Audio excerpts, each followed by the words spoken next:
स्वागत है आप सभी का हमारे इस यूट्यूब चैनल में। आज का वीडियो में क्लास 11th का चैप्टर 1 मैथ का है। उसमें हम पहला सवाल करवा दिए थे, अब दूसरा सवाल बनाएंगे। इसमें पहला सवाल हम समझे थे कि समुच्चय होता है क्या है, ठीक है। तो हम बताए थे कि समुच्चय मतलब जिसको हम परिभाषित कर सकते हो वो समुच्चय हुआ, जिसको परिभाषित नहीं कर सकते वो समुच्चय नहीं है। समुच्चय इंग्लिश में बोलते हैं सेट बोलते हैं, ठीक है।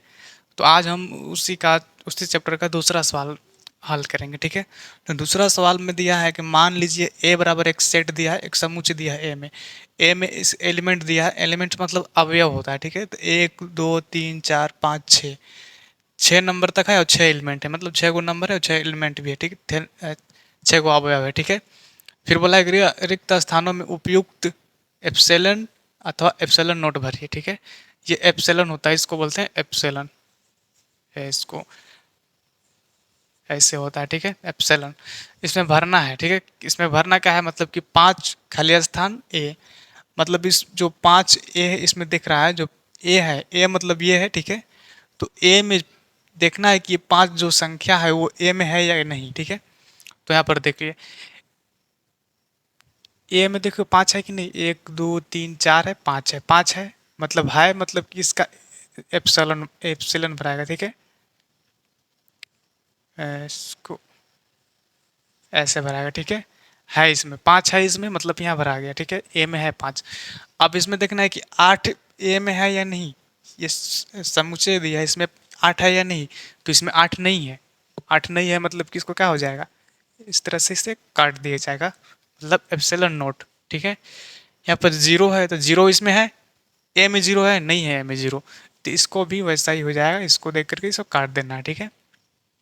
अब यहाँ पर देखना है 4 ए में 4 है या नहीं। ये ए समुच्चय इसमें 4 है 4 है यहाँ पर।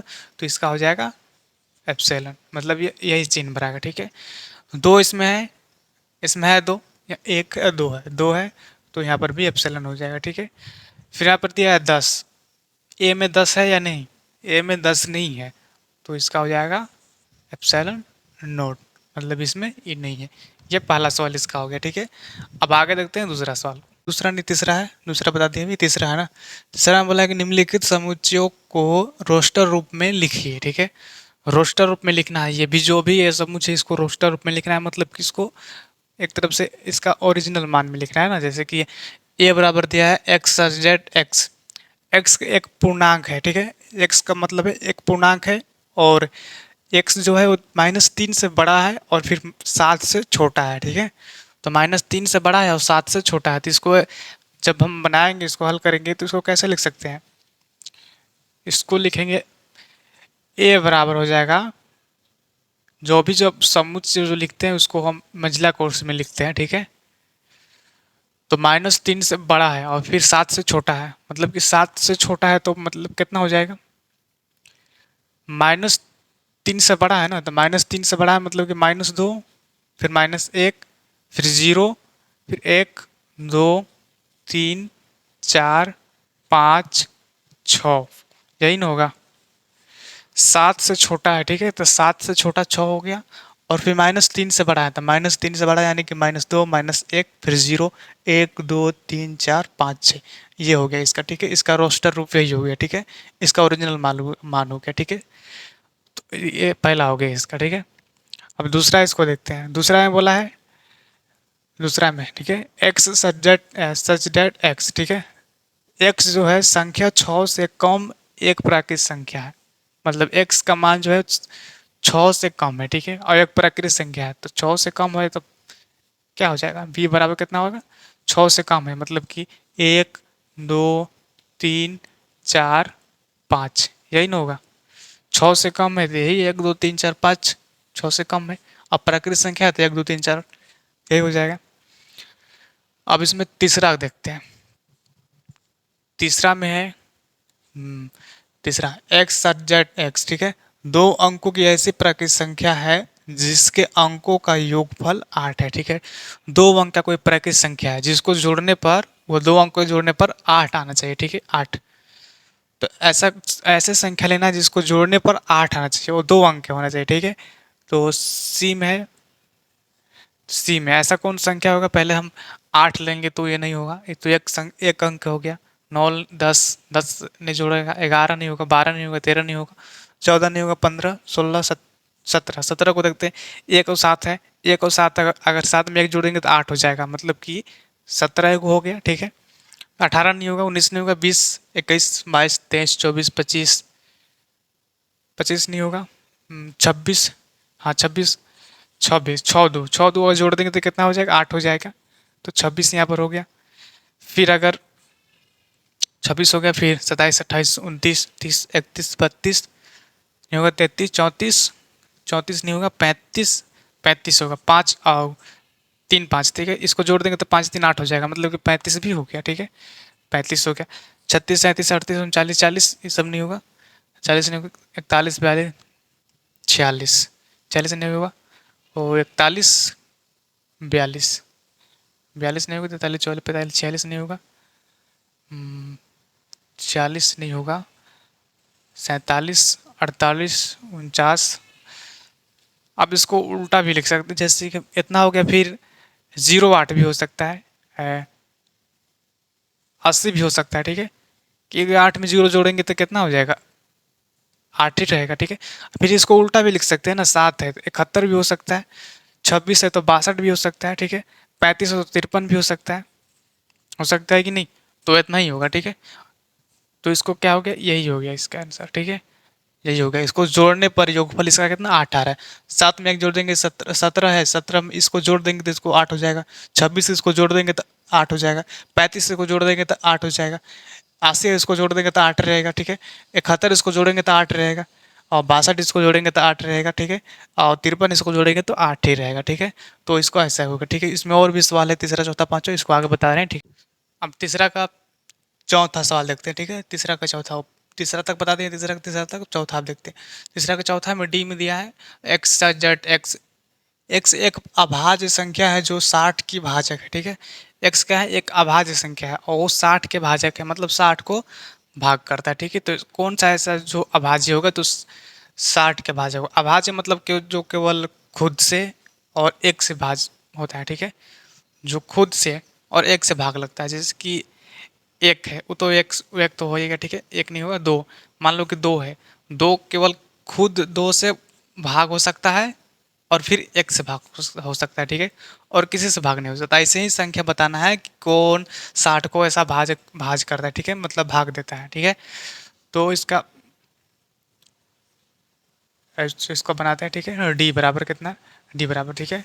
तो ऐसा कौन सा संख्या होगा तो 60 के भाजक होगा, तो दो है। दो है कि नहीं, दो दो से अगर 60 को काटेंगे तो एक कट जाएगा, पूरी तरह से पूरा पूरा कट जाएगा, दो, 2 से 60। और दो एक अभाज्य संख्या भी है, क्योंकि इसमें केवल इसमें भाग लगेगा और फिर एक से भाग लगेगा, मतलब खुद से और एक से भाग लग रहा है, मतलब ये अभाज्य संख्या है, ठीक है। तो पहला इसमें दो हो गया, ठीक है। अब इसमें देखना है दो के बाद कितना है, 3 आता है। तो तीन, 3 से भाग लगेगा पूरा पूरा, हाँ लग जाएगा, बिल्कुल लग जाएगा, 3 से लग जाएगा। तो 3 से लग जाएगा, मतलब कि 3 भी एक क्या है, अभाज्य संख्या है ना। क्योंकि 3 में अगर भाग लगाएंगे तो 3 से लगेगा, मतलब ये खुद से भाग लगेगा फिर एक से लगेगा और किसी संख्या से नहीं लगेगा, तो ये हो गया अभाज्य संख्या, दो हो गया। फिर 4 देखेंगे, 4 से तो भाग लगेगा, मगर 4 क्या है, 4 एक अभाज्य संख्या नहीं है, क्योंकि 4 में 2 से भी भाग लगता है, ठीक है। तो ये अभाज्य संख्या नहीं है। 5 देखेंगे तो 5 से भी इसमें लग जाएगा भाग, पूरा पूरा लग जाएगा, 5 से लग जाएगा। 5 क्या है, अभाज्य संख्या है, क्योंकि अगर 5 से भाग करेंगे 5 में तो खुद से भाग लगेगा और फिर एक से लगेगा, और किसी संख्या से इस 5 में भाग नहीं लगेगा, केवल एक से लगेगा और फिर 5 से लगेगा। तो ये 5 हो गया, ठीक है, 5 हो गया। अब आगे देखते हैं 6। तो 6 अभाज्य संख्या नहीं है, ठीक है। 7 करेंगे तो 7 अभाज्य संख्या है, मगर 7 सही नहीं लगेगा, ठीक है। 8 करेंगे तो 8, 8 एक अभाज्य संख्या नहीं है। 9 करेंगे तो 9 भी एक अभाज्य संख्या नहीं है। 10 भी नहीं है, 11 नहीं है, 12 नहीं है। 11 से लगभग नहीं करेगा, 12 से लगेगा, मगर 12 एक अभाज्य संख्या नहीं है। तो अब कोई भी संख्या नहीं मिल रहा है, तो केवल यही हो जाएगा, ठीक है। इतना ही रहेगा, ठीक है। 2 3 5 ये कौन है, अभाज्य संख्या है और 60 के भाजक है, ठीक है। अब इसमें देखते हैं पांचवा में, पांचवा में देखिए क्या दिया है, ठीक है। पांचवा में एक इंग्लिश में दिया है ट्रिगोनोमेट्री दिया है, ठीक है। इस शब्द के सभी अक्षरों का समुच्चय लिखना है। ट्रिगोनोमेट्री है और इसका शब्द के सभी समुच्चय को लिखना है। समुच्चय मतलब इसको अलग अलग करके लिखना है, जितना भी इसका अक्षर है उसको अलग करना है, ठीक है। तो ई नंबर में देखते हैं इसको। तो पहले हम इसमें जितना भी अक्षर है सबको अलग अलग करेंगे इसी कॉमा देके, ठीक है। टी है, टी लिख दिए यहाँ कॉमा। आर है, आर लिख दिए कॉमा। आई है, आई लिख दिए कॉमा। जी है, जी लिख दिए कॉमा। ओ है, ओ लिख दिए, फिर कॉमा। एन है, एन लिख दिए, फिर कॉमा। ओ है, मगर ओ नहीं लिखना है, ठीक है, क्योंकि दो बार नहीं लिखना है, एक ही बार लिखना है। अगर जब भी उसको रोस्टर रूप में लिखेंगे या फिर सेट के रूप में लिखेंगे तो उसको एक ही बार लिखना है, दोबारा उस चीज़ को नहीं लिखना है। मतलब पुनरावृत्ति नहीं होना चाहिए, ठीक है, एक ही बार होना चाहिए। तो ओ है मगर वो हम लिख दिए, अब लिखना नहीं है वो, ठीक है। फिर एम है, एम लिख दिए, ठीक है। फिर ई है, ई लिख दिए, ठीक है। फिर टी है, तो टी हम पहले से लिख दिए हैं तो टी नहीं लिखेंगे, ठीक है। आर है, आर भी पहले से लिख दिए हैं तो नहीं लिखेंगे। वाई है तो वाई लिखेंगे।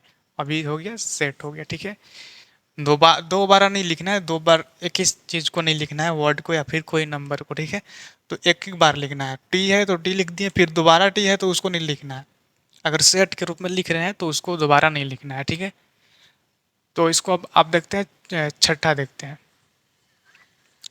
छठा में है एफ बराबर है वी, कैसे है बटर, हाँ बटर है, ठीक है। बटर शब्द के सभी अक्षरों का समुच्चय, मतलब जैसे इसको ट्रिगोनोमेट्री को किए थे वैसे ही करना है इसको भी, ठीक है। तो बटर है मतलब सबसे पहले क्या हो जाएगा, वी हो जाएगा, वी कोमा ई, फिर टी है, टी, फिर एक और टी है तो वो नहीं लिखा है, फिर आर ई है तो वो भी ई नहीं लिखा है, पहले से ई लिख दिए। फिर आर है तो इसको आर लिखा जाएगा, ठीक है। ये हो गया बटर, इसका हो गया, इस सेट हो गया, ठीक है। जो जो चीज़ दोबारा उसको दो बार नहीं लिखना है, अगर सेट में उसको लिख रहे हैं तो दोबारा नहीं होगा, ठीक है, एक ही बार उसको लिखना है, दोबारा नहीं लिखना है। तो हम इसको लिख दिए, ठीक है। तो ये हो गया, इसका आंसर हो गया, ठीक है, समुच्चय होगा, ठीक है।